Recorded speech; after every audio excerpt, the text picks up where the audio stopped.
Hello friends, welcome back to my YouTube channel. तो जैसे कि हमने लास्ट वीडियो में ऑप्टिकल एक्टिविटी के बारे में पढ़ा था और हमने वहाँ पे कुछ एक कंडीशंस देखी थी कि हम कब किस मॉलिक्यूल को ऑप्टिकल एक्टिव बोल सकते हैं। तो उसमें फर्स्ट कंडीशन थी कि molecule should have a chiral centre और it should be asymmetric, either it should have some stereogenic centre.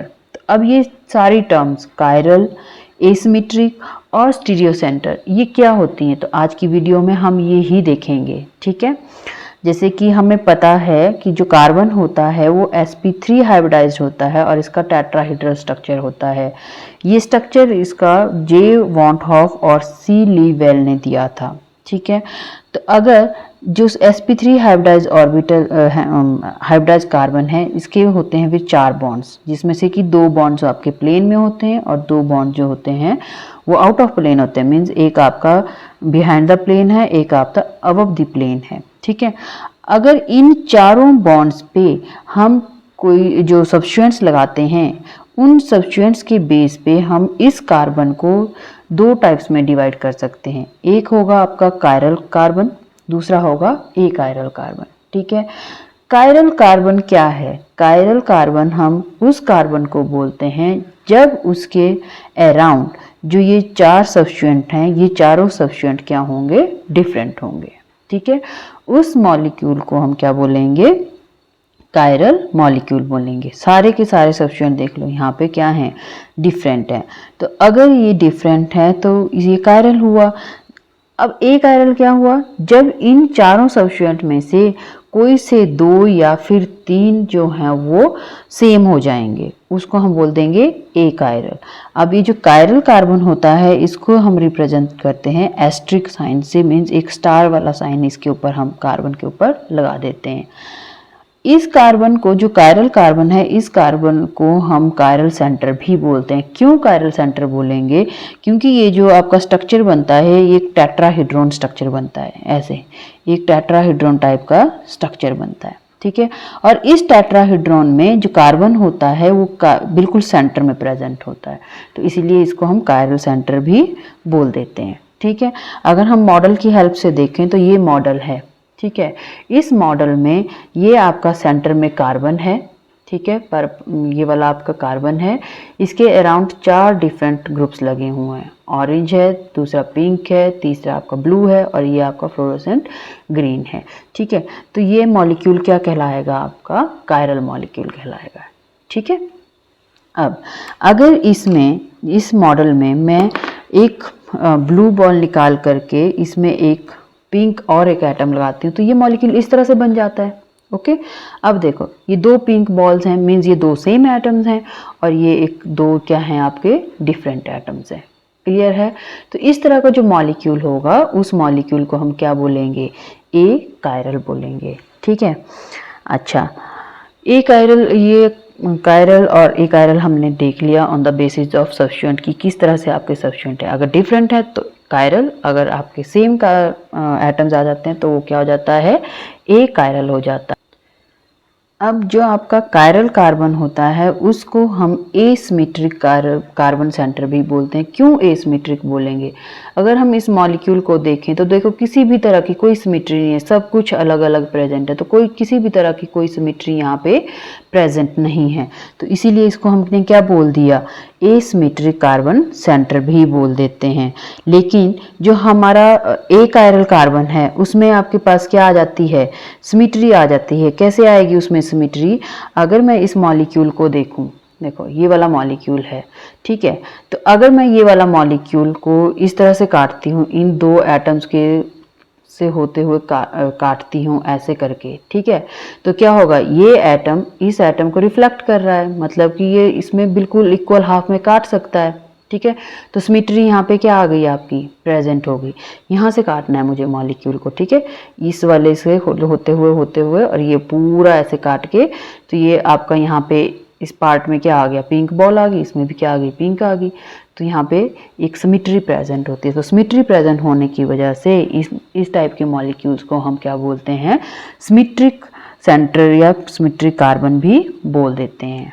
ठीक है, तो जो हमारे कायरल कार्बन्स होते हैं वो क्या होंगे, ऑप्टिकली एक्टिव, और जो एक कायरल वाले कार्बन जो हैं वो वाले कंपाउंड्स कैसे होंगे, ऑप्टिकली इनएक्टिव होंगे। तो समझ आ गया होगा आई थिंक कि कायरल कार्बन क्या होता है और ए कायरल कार्बन क्या होता है। ठीक है, तो जो ये कॉन्सेप्ट है कायरल कार्बन का कि जिसमें कायरल कार्बन प्रेजेंट होगा वो मॉलिक्यूल क्या होंगे, ऑप्टिकली एक्टिव होंगे। पर ये कॉन्सेप्ट सिर्फ सिंगल कार्बन एटम वाले जो मॉलिक्यूल्स होते हैं उनके लिए अप्लाई होता है। ठीक है, सिंगल कार्बन एटम के लिए, लेकिन और वो भी कार्बन एटम कैसा, जो sp3 हाइब्रिडाइज होगा। लेकिन हमारे पास कुछ ऐसे मॉलिक्यूल्स होते हैं जिनमें 2 या उससे ज़्यादा कायरल कार्बन एटम प्रेजेंट होंगे, लेकिन वो मॉलिक्यूल फिर भी ऑप्टिकली इनएक्टिव होगा, ए कायरल होगा। तो ऐसा कैसे हो सकता है? फॉर एग्जांपल अगर मैं ले रही हूँ मीसोटार्टेरिक एसिड, ठीक है, ये है मीसोटार्टेरिक एसिड का स्ट्रक्चर। ठीक है, जिसमें कि क्या है, टॉप पे COH है, फिर आपका कार्बन है, कार्बन के साथ hydrogen OH, carbon second carbon, फिर आपकी यहाँ पे भी OH H, और यहाँ पे भी क्या है, COOH।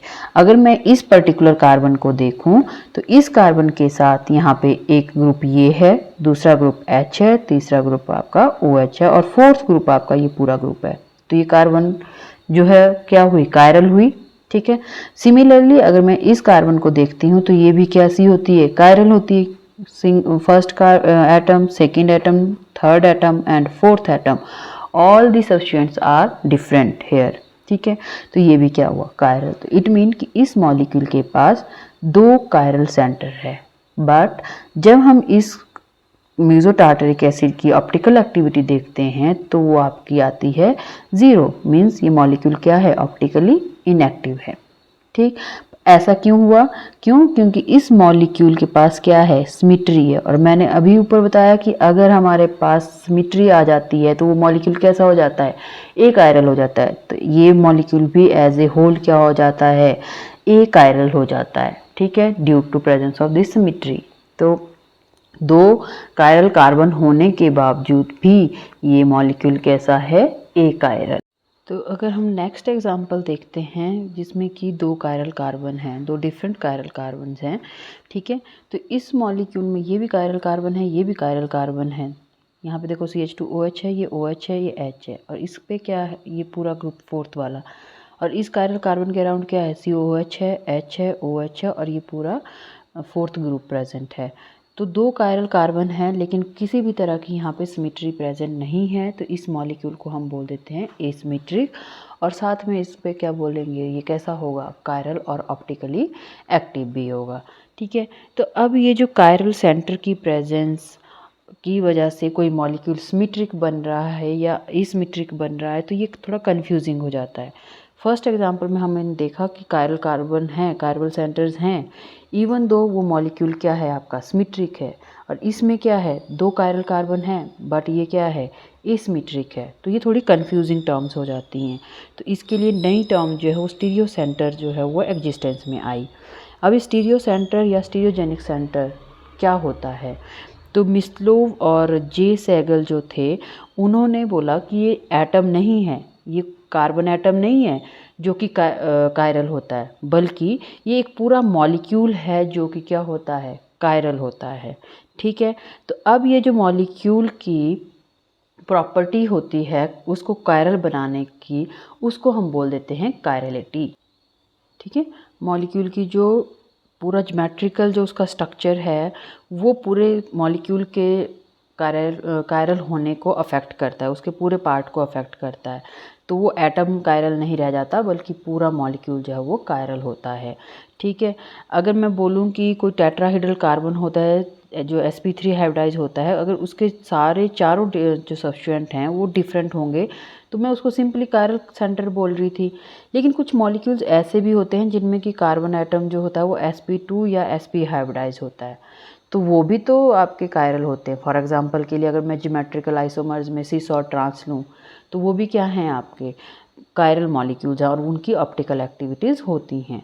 तो इसलिए ये थोड़ा कंफ्यूजिंग था, तो तभी हम नई टर्म जो है वो स्टीरियो सेंटर यूज़ करते हैं। अब ये स्टीरियो सेंटर जो है वो क्या चीज़ है, स्टीरियो सेंटर जो है वो मॉलिक्यूल के अंदर एक सेंटर है या एक एटम है या फिर वो एक पॉइंट भी हो सकता है मॉलिक्यूल के अंदर, जिसके अराउंड अगर हम किसी 2 एटम्स को या फिर दो ग्रुप्स को आपस में एक्सचेंज कर देते हैं और उससे जो है वो एक नया स्टीरियोआइसोमर्स बन जाता है। फॉर एग्ज़ाम्पल के लिए अगर मैं मॉडल की हेल्प से देखूं तो ये मेरे पास एक मॉलिक्यूल है, ठीक है।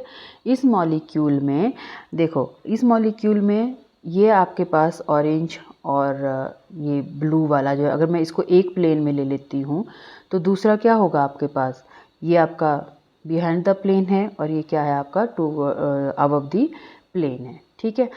अभी एक ये स्टीरियो आइसोमर है इसका, एक पहले वाला। अब मैंने क्या किया, इस फ्लोरोसेंट ग्रीन को यहाँ से निकाला और इस पिंक को भी निकाला। पिंक की जगह पे मैंने लगा दिया फ्लोरोसेंट ग्रीन और यहाँ पे फ्लोरोसेंट ग्रीन की जगह मैंने क्या लगा दिया, पिंक, ठीक है। तो अब मेरे पास देखो ये नया स्टीरियो आइसोमर बन गया। पहले वाले में मेरे पास क्या था, ये पिंक पीछे था और ये आगे था। फिर मैंने इनको एक्सचेंज किया तो फिर दूसरा नया स्टीरियो आइसोमर बन गया। स्टीरियो आइसोमर की डेफिनेशन भी तो यही है कि जो एटम्स है उनका अरेंजमेंट डिफरेंट होता है स्पेस में, ठीक है। तो एक्सचेंज करने पर अगर मेरे पास ये हुआ, फिर वो सेंटर, ये स्टीरियो सेंटर कौन हुआ, ये कार्बन, इसके अराउंड मैंने दो एटम्स को क्या किया, एक्सचेंज किया। तो ये क्या कहलाएगा, ये कायरल कार्बन भी बोलेंगे इसको क्योंकि इसके चारों डिफरेंट है, लेकिन उसके साथ साथ ये क्या है, स्टीरियो सेंटर है। क्लियर हो गया। तो अब जो हमारे स्टीरियो आइसोमर्स होते हैं तो उनमें जो सेंटर होगा कोई ऐसा जिसमें कि बीच में हम अगर सेंटर के अराउंड कोई एटम्स को या ग्रुप को एक्सचेंज करते हैं और हमें नया स्टीरियो आइसोमर मिलता है तो उसको हम स्टीरियो सेंटर बोलते हैं। तो यहाँ पे स्टीरियो आइसोमर्स में क्या होगा, स्टीरियो सेंटर। हमें पता है स्टीरियो आइसोमर्स के कितने तरह के होते हैं, एक ऑप्टिकल होते हैं, दूसरे क्या होते हैं, ज्योमेट्रिकल, है ना। ज्योमेट्रिकल जो होते हैं उनको हम डायस्टीरियोमर्स भी बोलते हैं। और जो ऑप्टिकल होते हैं, ऑप्टिकल में दो टाइप्स हैं, एक है एनेंशियोमर, दूसरा है डायस्टीरियोमर्स। ये हम सारा डिटेल में करेंगे आगे, बट अभी फ़िलहाल के लिए इतना समझ लो कि ऑप्टिकल जो होते हैं दो तरह के होते हैं, एक एनेंशियोमर होते हैं, दूसरे क्या होते हैं आपके डायस्टीरियोमर्स होते हैं। तो एनेंशियोमर्स में जो आपका स्टीरियो सेंटर होगा उसको हम बोल देते हैं कायरल या फिर एनेंशियोमेरिक सेंटर। है स्टीरियो सेंटरी, जो डेफिनेशन हमने अभी देखी कि ऐसा सेंटर जिसके अराउंड, अभी मैंने जैसे मॉडल्स की हेल्प से भी सिखाया, तो उसमें क्या हुआ, आपके एटम्स चेंज हुए तो स्टीरियो आइसोमर बना, और जो पहले स्ट्रक्चर था और जो बाद में एक्सचेंज के बाद का जो स्ट्रक्चर बना वो दोनों आपस में एनेंशियोमर्स होते हैं। तो उस वाले सेंटर को स्टीरियो सेंटर के साथ साथ हम क्या बोल सकते हैं, एनेंशियोमेरिक सेंटर बोल सकते हैं, ठीक है। तो अगर वो मैंने एक्सचेंज करने के बाद मेरे पास डायस्टीरियोमर बना होता तो फिर उसको मैं डायस्टीरियोमेरिक सेंटर बोल देती या फिर ज्योमेट्रिकल सेंटर बोल देती। तो ज्योमेट्रिकल और डायस्टीरियोमर दोनों एक ही चीज़ होती है, तो इसलिए इसको हमने ज्योमेट्रिकल या डायस्टीरियोमेरिक सेंटर बोला है। तो ये सारे सेंटर्स या फिर जो स्टीरियो सेंटर है, इस कायरल सेंटर है, इसको हम एग्जाम्पल की हेल्प से समझते हैं अभी।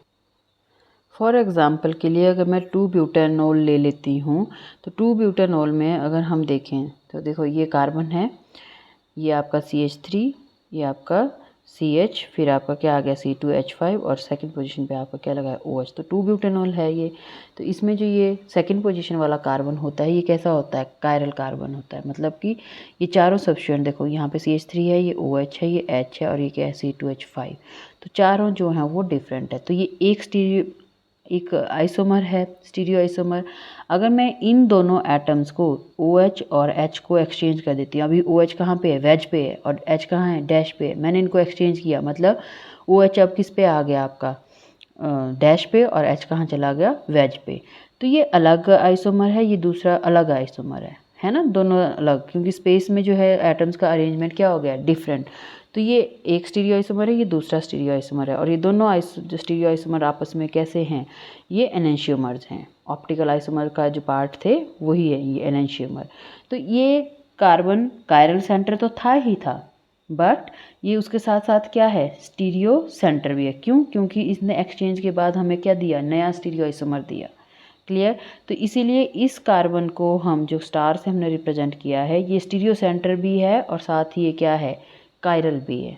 ओके, बट अब हम देखो नेक्स्ट एग्जांपल देखते हैं। इसमें ट्रांस 2-ब्यूटीन का मतलब है कि ये एक ब्यूटीन है और वो इस पे जो टर्मिनल पोजीशन पे जो CH3 है वो आपके किस पे, ट्रांस पोजीशन पे ये है, ठीक है। अब अगर मैं इस कार्बन को भी देखूं ये वाली, तो यहाँ पे भी H है। तो ये कार्बन देखो चाहे ये कार्बन देखो, दोनों ही कार्बन कैसी हैं, एक कायरल है। कैसी हैं, एक कायरल। क्यों? क्योंकि यहाँ पे आपके पास sp3 हाइब्रिडाइज्ड ऑर्बिटल तो है ही नहीं, sp3 हाइब्रिडाइज्ड कार्बन तो है ही नहीं, तो कायरल होने के लिए sp3 हाइब्रिडाइज्ड होना ज़रूरी है ना। तो ये कैसी है, sp2 है, तो ये कैसी होगी, अब एक कायरल हो गई। लेकिन अगर मैं इस H को और इस CH3 को रिप्लेस कर देती हूँ, या फिर इसको और इसको रिप्लेस कर देती हूँ, किसी को एक को भी, ठीक है, तो क्या मिलता है मुझे, मैंने इन दो को अभी रिप्लेस किया एक दूसरे से, तो क्या मिला, सिस फॉर्म। क्या मिली, सिस फॉर्म। ठीक है, ये ट्रांस थी, ये कैसी है, सिस। तो ट्रांस और सिस आपस में क्या होते हैं, ज्योमेट्रिकल आइसोमर होते हैं। ठीक है, तो मतलब कि ट्रांस आइसोमर ने हमें आफ्टर एक्सचेंज क्या दिया, नया स्टीरियो आइसोमर दिया, जो कि क्या है, सिस, और ये दोनों ज्योमेट्रिकल आइसोमर है। तो इसीलिए इस कार्बन को सेंटर को हम क्या बोलेंगे, स्टीरियो सेंटर बोलेंगे। और स्टीरियो सेंटर में भी कौन सा, डायस्टीरियोमेरिक सेंटर। क्यों? क्योंकि जो हमारे ज्योमेट्रिकल आइसोमर्स होते हैं वो डायस्टीरियोमेरिक होते हैं। क्लियर हुआ। नेक्स्ट एग्जाम्पल में अगर हम देखते हैं, यहाँ पे ये वाली कार्बन क्या है, एक कायरल। क्यों? क्योंकि एक, ये तो डिफरेंट है, ये भी डिफरेंट है, लेकिन ये जो आपका ये वाला ग्रुप है और ये वाला ग्रुप है, ये दोनों क्या हैं, सेम। ठीक है, तो हमने देखा था कि अगर आपके sp3 हाइब्रिडाइज्ड कार्बन में कोई भी दो या दो से अधिक जो हैं सेम एटम प्रेजेंट होते हैं, तो वो कैसा होता है, एक कायरल होता है। ठीक है, तो ये एक कायरल है। लेकिन अब देखो यहाँ पे क्लोरीन और क्लोरीन दोनों ही अप साइड में प्रेजेंट हैं, तो इसलिए इसको मैंने क्या बोल देते हैं हम, सिस। एक ही तरफ को प्रेजेंट है, तो सिस फॉर्म हुई इसकी। अच्छा, अगर मैं इस एक कायरल कार्बन पे इस क्लोरीन को और H को आपस में एक्सचेंज कर दूं, मतलब कि क्लोरीन नीचे और हाइड्रोजन क्या चला गया, ऊपर चला गया। तो जैसे ही मैं ऐसा करती हूँ, तो क्लोरीन, ये वाला क्लोरीन और ये वाला क्लोरीन दोनों क्या आ गए, अपोजिट डायरेक्शन में, एक अप साइड पे और एक दूसरा क्या है, डाउन पे है। तो ये क्या हो गई आपकी, ट्रांसफॉर्म। तो फिर से ये क्या बन गए, सिस और ट्रांस। और हमें पता है सिस और ट्रांस क्या होते हैं, ज्योमेट्रिकल आइसोमर। और ज्योमेट्रिकल आइसोमर्स में आपका जो ये सेंटर होगा वो कैसा होगा, स्टीरियो सेंटर, या फिर जिसको हम क्या बोलेंगे, डायस्टीरियोमेरिक सेंटर बोलेंगे। ठीक है, तो आप देख रहे हो ये एक कायरल कार्बन था, कायरल नहीं था, बट इसमें स्टीरियो सेंटर फिर भी प्रेजेंट है। समझ गए। ठीक है,